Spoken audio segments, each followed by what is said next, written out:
memang lidah tak bertulang, kan begitu ya, gampang ngomong apa saja ya.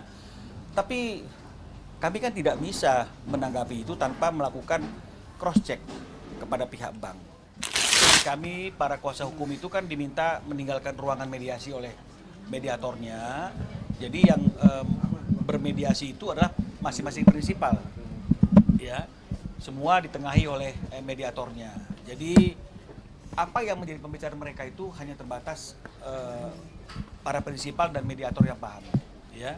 Kami hanya diinfo bahwa akan ada pertemuan mediasi berikutnya pada tanggal 6 Agustus ya, tidak lagi di hari Rabu karena ada halangan mediatornya, jadi kita rubah ke tanggal 6 di hari Kamis. Itu mediasi kedua ya. Jadi tadi artinya itu apa yang menjadi pembicaraan masing-masing prinsipal itu hanya diketahui oleh mediator ya, prinsipal hanya mediator. Nanti tentu sebelum mendekati tanggal 6 akan ada komunikasi antara kami sebagai kuasa hukum dengan masing-masing klien kami untuk persiapan di tanggal 6. 30 menit mereka duduk. Apa sih poin yang harus praktis sementara ini? Ini juga masih belum disampaikan ke kami. Jadi tadi mediatornya bilang ini masih terbatas bagi kami bertiga, masih 6 mata. Jadi mohon kuasa hukum juga sabar. Kita akan ketemu lagi di mediasi kedua di tanggal 6 Agustus. Setelah itu baru kita akan membahasnya secara proporsional yang melibatkan kuasa hukum. Nah, jadi oleh karena seperti itu kami juga tidak tahu apa materinya. Tapi yang pasti dalam persiapan ke tanggal 6 nanti itu pasti akan ada dialog antara kami dengan klien kami untuk persiapan tanggal 6 itu. Bang, tapi sebelum tanggal 6 ada rencana mungkin ketemu dengan pihak sebelah? Dari kami belum ada jadwal ya untuk ketemu dengan pihak sebelah di luar proses mediasi ini, karena seperti yang kami sampaikan sebenarnya kan pertemuan tanggal 11 Juli yang di cancel itu kan adalah salah satu upaya mediasi di luar persidangan ya.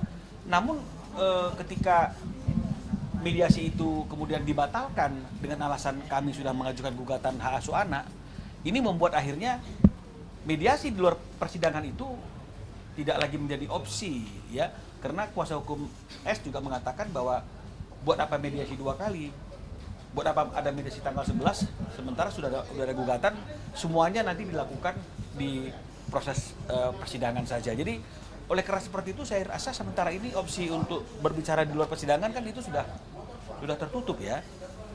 Meskipun nanti kedepannya kita nggak tahu apa yang terjadi, tapi sementara ini opsi untuk bertemu di luar persidangan, bertemu di luar mediasi itu sudah tidak mungkin lagi. Oke. Bang, sedikit mungkin tadi perihal Disinggung soal debt collector. iya, tadi ada tanggal 11 Juli dan Kalau tidak salah akan dilelang. Mungkin Makanya kita kan ngomong itu kan harus berdasarkan fakta ya. Kita boleh ngomong apa saja ya, karena seperti lagu mengatakan memang lidah tak bertulang, kan begitu ya, gampang ngomong apa saja ya. Tapi kami kan tidak bisa menanggapi itu tanpa melakukan cross check kepada pihak bank. Dan seperti yang kami sudah sampaikan dan sudah saya sampaikan juga dalam VT saya di Instagram saya, setelah kami berkomunikasi dengan pihak bank menanyakan sampai mana sekarang tahap proses kreditnya Ruben Onsu di bank tersebut, jawaban daripada pihak bank ya, bank yang artinya yang memang ngurusi kredit yang tidak lancar itu masih dalam proses penyelesaian. Jadi kalau memang misalnya kemudian ada calling 1, calling 2, calling 3, calling 4, calling 5, mana bukti calling 5-nya mana? Mana, tunjukkan dong. Terus apakah masuk akal Ruben sebagai krediturnya, sebagai nasabahnya, dia nggak mendapat yang namanya surat calling 5? Kan harusnya dapat. Ruben belum pernah mendapat yang namanya calling 5 gitu loh ya.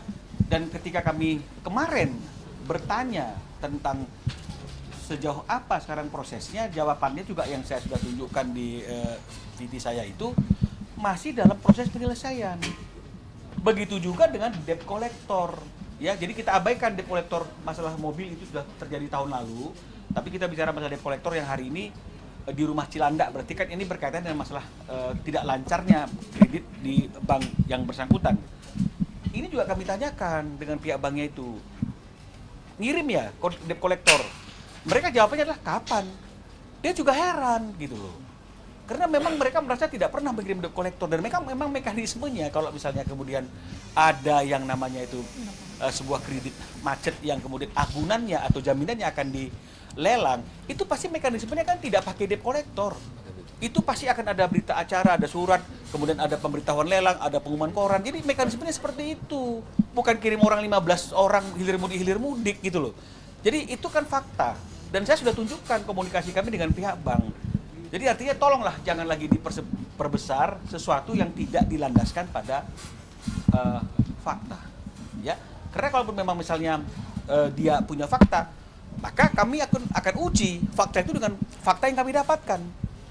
Berarti ada orang yang bermain dengan memberikan dua informasi yang berbeda. Tapi hari ini kan masih kami yang menyampaikan bukti. Harusnya itulah yang menjadi pegangan kita, bahwa berita apapun yang berkaitan dengan masalah lelang dan debt collector itu adalah hoax.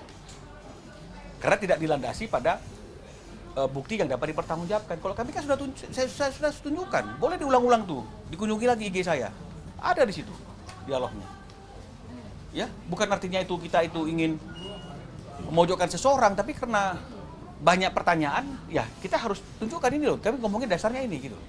Bukan hanya dasar ngomong saja. Ya, saya kira seperti itu kalau mengenai masalah itu. Real komunikasi sama Ruben kan katanya Pak Sarwanda sendiri sudah memberitahu terkait perpindahannya, tetapi belum ada respon.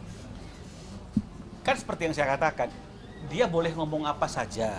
Kalau memang sudah ada komunikasi, harusnya kan chatnya ditunjukkan dong. Tadi tunjukkan Bang. Ada chat. Ada Nah, foto tanggal debt berapa collector chatnya? juga. Hari Jumat. Iya. Kenapa? 21 kan berarti kan kemarin tuh. Hari Selasa. Kenapa? Yang mana ini? 11 Juli itu debt collector. Ya, baru yang debt collector. Iya. Kalau debt collector tanggal 11 Juli. Tapi itu checklist 1 Bang. Masih checklist 1 yang pindah rumah.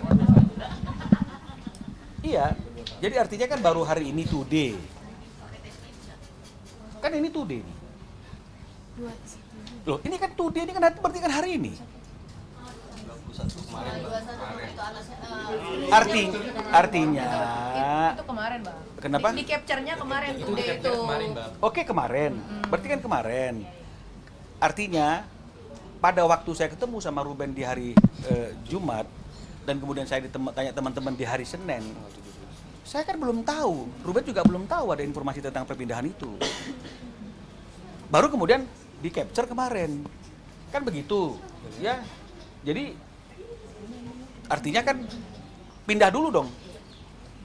Setelah kemudian dipertanyakan tentang kepindahannya itu kami mengatakan tidak tahu dan seharusnya diberitahu, baru diberitahu, kan begitu artinya. Jadi jangan dibolak-balik urutannya.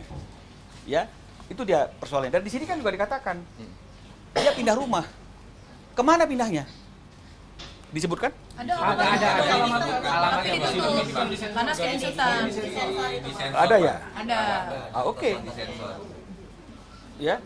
Oke, artinya kalau memang ada alamat rumahnya, oke, berarti sudah dilakukan pemberitahuan.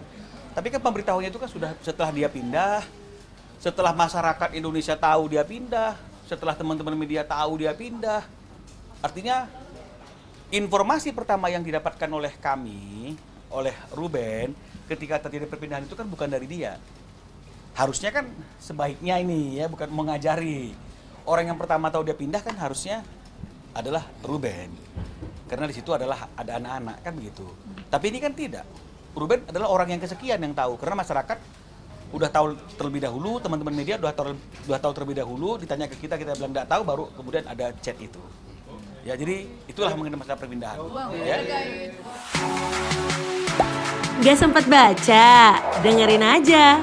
Klik icon text to speech, gak pakai ribet di okezone.com.